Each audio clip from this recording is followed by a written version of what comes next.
Part 2. One time when I was in a blind in a tree, waiting motionless for a game to wander by, I dozed off and fell 10 feet to the ground, landing on my back. It was as if the impact had knocked every wisp of air from my lungs, and I lay there struggling to inhale, to exhale, to do anything. That's how I feel now, trying to remember how to breathe, unable to speak, totally stunned as the name bounces around the inside of my skull. Someone is gripping my arm, a boy from the seam, and I think maybe I started to fall and he caught me. There must have been some mistake. This can't be happening. Prim was one slip of paper in thousands. Her chances of being chosen so remote that I'd not even bothered to worry about her. Hadn't I done everything? Taken the test away? Refused to let her do the same? One slip in thousands. The odds had been entirely in her favor, but it hadn't mattered. Somewhere far away, I can hear the crowd murmuring unhappily as they always do when a 12-year-old gets chosen because no one thinks this is fair. And then I see her, the blood drained from her face, hands clenched in fists at her sides, walking with stiff, small steps up toward the stage, passing me, and I see the back of her blouse has become untucked and hangs out over her skirt. It's this detail, the untucked blouse forming a ducktail, that brings me back to myself. Prim! The strangled cry comes out of my throat and my muscles begin to move again. Prim! I don't need to shove through the crowd. The other kids make way, immediately allowing me a straight path to the stage. I reach her just as she is about to mount the steps, and with one sweep of my arm, I push her behind me. I volunteer! I gasp. I volunteer as tribute! There's some confusion on the stage. District 12 hasn't had a volunteer in decades, and the protocol has become rusty. The rule is that once a tribute's name has been pulled from the ball, another eligible boy, if a boy's name has been read, or girl, if a girl's name has been read, can step forward to take his or her place. In some districts, in which winning the reaping is such a great honor, people are eager to risk their lives. The volunteering is complicated. But in District 12, where the word tribute is pretty much synonymous with the word corpse, volunteers are all but extinct. Lovely, says Effie Trinket. But I believe there's a small matter of introducing the reaping winner and then asking for volunteers, and if one does come forth, then we. She trails off, unsure herself. What does it matter? Says the mayor. He's looking at me with a pained expression on his face. He doesn't know me really, but there's a faint recognition there. I am the girl who brings the strawberries, the girl his daughter might have spoken of on occasion, the girl who 5 years ago stood huddled with her mother and sister as he presented her, the oldest child, with a medal of valor. A medal for her father vaporized in the mines. Does he remember that? What does it matter? He repeats gruffly. Let her come forward. Prim is screaming hysterically behind me. She's wrapped her skinny arms around me like a vice. No, Katniss, no! You can't go! Prim, let go! I say harshly because this is upsetting me and I don't want to cry. When they televise the replay of the reapings tonight, everyone will make note of my tears, and I'll be marked as an easy target. A weakling. I will give no one that satisfaction. Let go! I can feel someone pulling her from my back. I turn and see Gale has lifted Prim off the ground and she's thrashing in his arms. Up you go, Catnip, he says, in a voice he's fighting to keep steady, and then he carries Prim off toward my mother. I steel myself and climb the steps. Well, bravo, gushes Effie Trinket. That's the spirit of the games. She's pleased to finally have a district with a little action going in on it. What's your name? I swallow hard. Katniss Everdeen, I say. I bet my buttons that was your sister. Don't want her to steal all the glory, do we? Come on, everybody, let's give a big round of applause to our newest tribute, trills Effie Trinket. To the everlasting credit of the people of District 12, not one person claps. Not even the ones holding betting slips. The ones who are usually beyond caring. Possibly because they know me from the hub, or knew my father, or have encountered Prim, or who no one can help loving. So instead of acknowledging applause, I stand there unmoving while they take part in the boldest form of dissent they can manage, silence, which says we do not agree, we do not condone, all of this is wrong. Then something unexpected happens. At least, I don't expect it because I don't think of District 12 as a place that cares about me.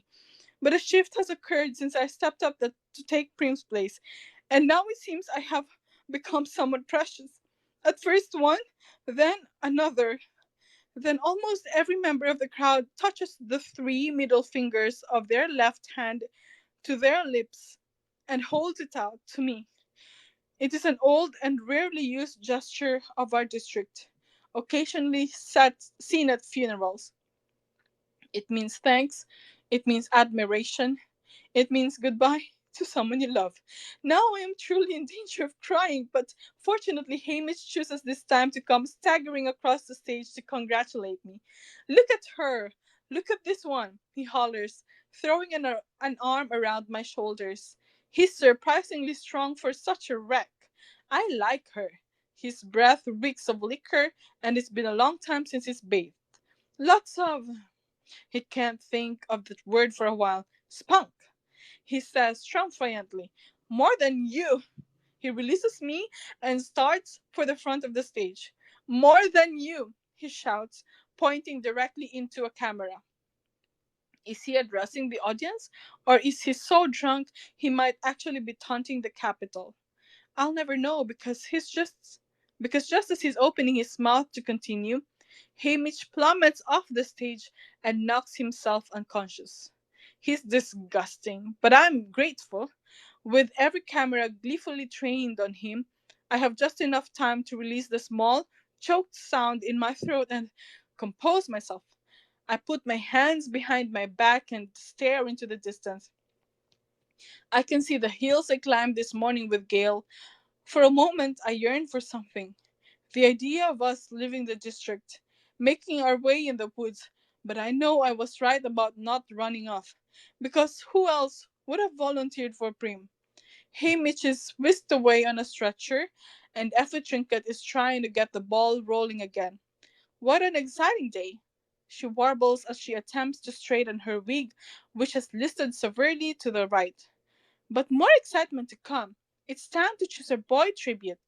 Clearly hoping to contain her Tino's hair situation, she plants one hand on her head as she crosses to the ball that contains the boys' names and grabs the first leap she encounters. She zips back to the podium, and I don't even have time to wish for Gail's safety when she's reading the name. Peter Millark. Peter Millark. Oh no, I think not him, because I recognize this name, although I have never spoken directly to its owner, Peter Millark. No, the odds are not in my favor today. I watch him as he makes his way toward the stage. Medium height, stocky build, ashy blonde hair that falls in waves over his forehead. The shock of the moment is registering on his face. You can see his struggle to remain emotionless, but his blue eyes show the alarm I've seen so often in prey. Yet he climbs steadily onto the stage and takes his place. Every trinket asks for volunteers, but no one steps forward. He has two older brothers, I know. I've seen them in the bakery, but one is probably too old now to volunteer, and the other won't. This is standard. Family devotion only goes so far for most people on reaping day. What I did was the radical thing. The mayor begins to read the long, dull Treaty of Treason as he does every year at this point. It's required, but I'm not listening to a word. Why him? I think. Then I try to convince myself it doesn't matter. Peter Millark and I are not friends, not even neighbors. We don't speak. Our only real interaction happened years ago. He's probably forgotten it, but I haven't, and I know I never will. It was during the worst time. My father had been killed in the mine accident 3 months earlier, in the bitterest January anyone could remember. The numbness of his loss had passed, and the pain would hit me out of nowhere, doubling me over, racking my body with sobs. Where are you? I would cry out in my mind. Where have you gone? Of course, there was never any answer. The district had given us a small amount of money as compensation for his death, enough to cover 1 month of grieving, at which the time my mother would be expected to get a job. Only she didn't. She didn't do anything but sit propped up in a chair, or more often huddled under the blankets on her bed, eyes fixed on some point in the distance. Once in a while, she'd stir, get up as if moved by some urgent purpose, only to then collapse back into stillness. No amount of pleading from Prim seemed to affect her. I was terrified.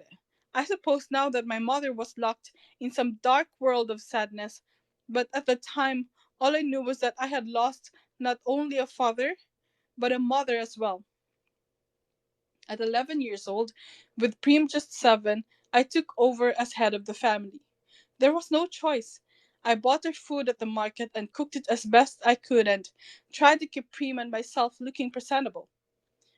Because if it had become known that my mother could no longer care for us, the district would have taken us away from her and placed us in the community home.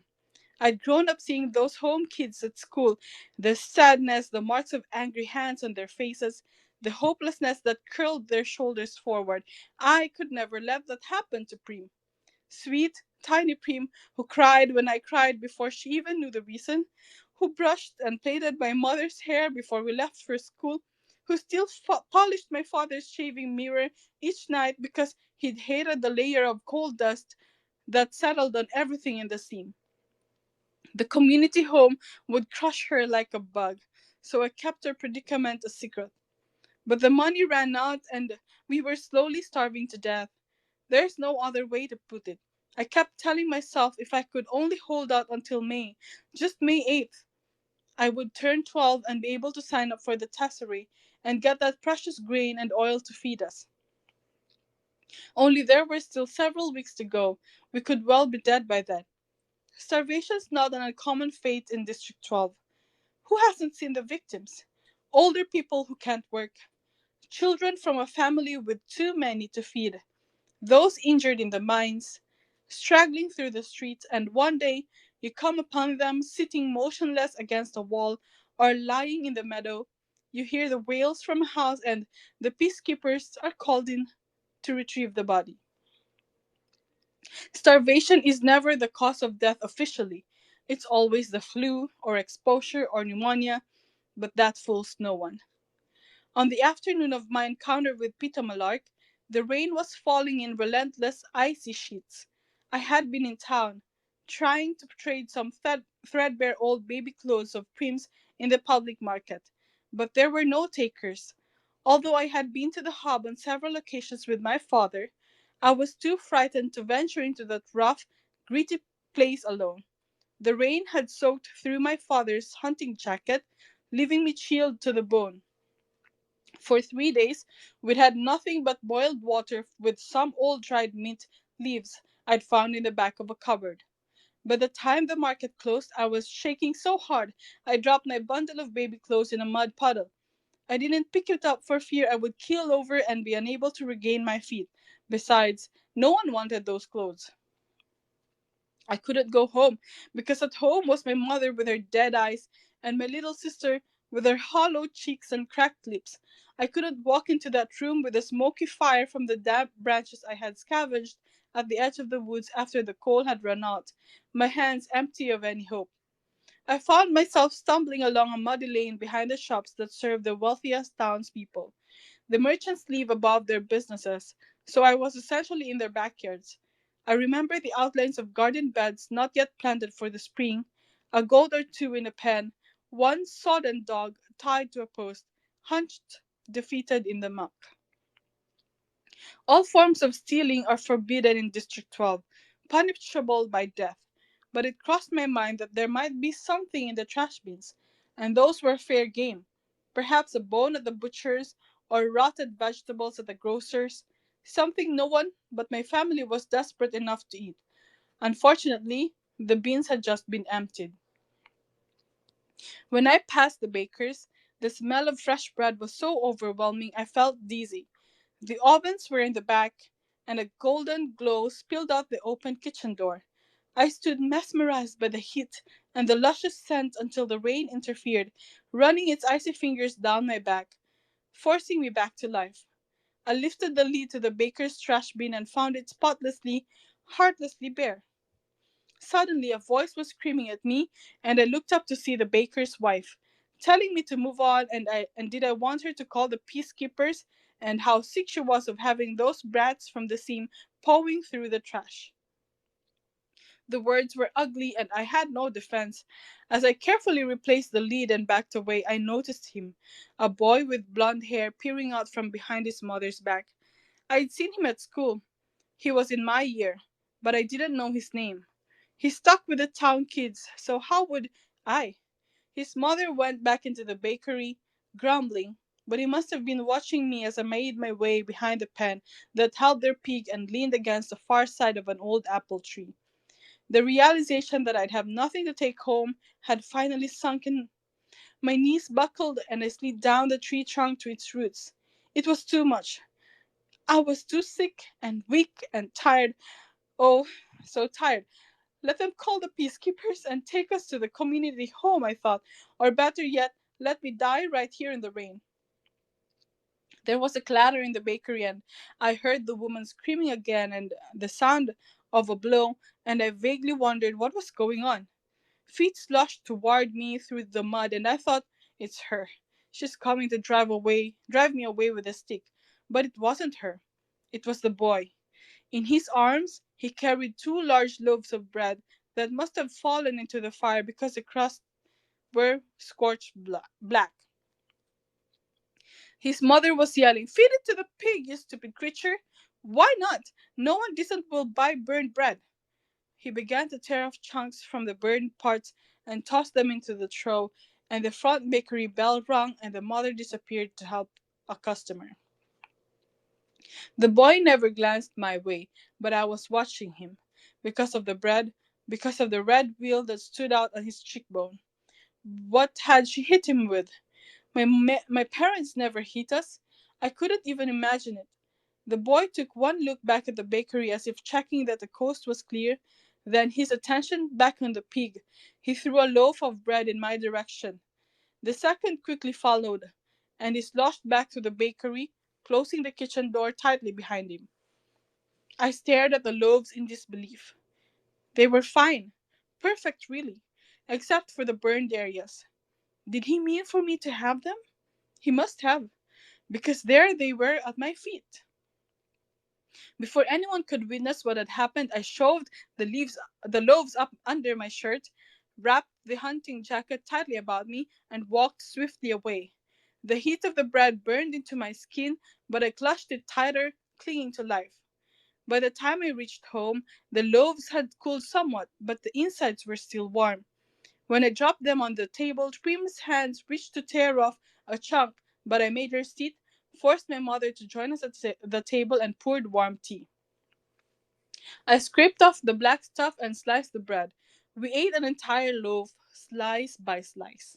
It was good, hearty bread filled with raisins and nuts. I put my clothes to dry at the fire, crawled into bed, and fell into a dreamless sleep. It didn't occur to me until the next morning that the boy might have burned the bread on purpose, might have dropped the loaves into the flames, knowing it meant being punished, and then delivered them to me. But I dismissed this. It must have been an accident. Why would he have done it? He didn't even know me. Still, just throwing me the bread was an enormous kindness that would have surely resulted in a beating if discovered. I couldn't explain his actions. We ate slices of bread for breakfast and headed to school. It was as if spring had come overnight. Warm, sweet air, fluffy clouds. At school, I passed the boy in the hall. His cheek had swelled up and his eye had blackened. He was with his friends and didn't acknowledge me in any way. But as I collected Prim and started for home that afternoon, I found him staring at me from across the schoolyard. Our eyes met for only a second, then he turned his head away. I dropped my gaze, embarrassed, and that's when I saw it. The first dandelion of the year. A bell went off in my head. I thought of the hours spent in the woods with my father, and I knew how we were going to survive.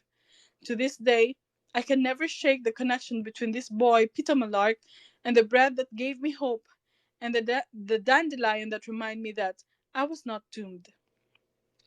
And more than once, I have turned in the school hallway and caught his eyes trained on me, only to quickly flit away. I feel like I owe him something, and I hate owing people. Maybe if I had thanked him at some point, I'd be feeling less conflicted now. I thought about it a couple of times, but the opportunity never seemed to present itself. And now it never will. Because we're going to be thrown into an arena to fight to the death. Exactly how am I supposed to work in a thank you in there? Somehow it just won't seem sincere if I'm trying to slit his throat. The mayor finishes the dreary treaty of treason and motions for Peter and me to shake hands. His are solid as warm as those loaves of bread. Peter looks me right in the eye and gives my hand what I think is meant to be a reassuring squeeze. Maybe it's just a nervous spasm. We turn back to face the crowd as the anthem of Panem plays. Oh well, I think. There will be 24 of us. Odds or someone else will kill him before I do. Of course, the odds have not been very dependable of late.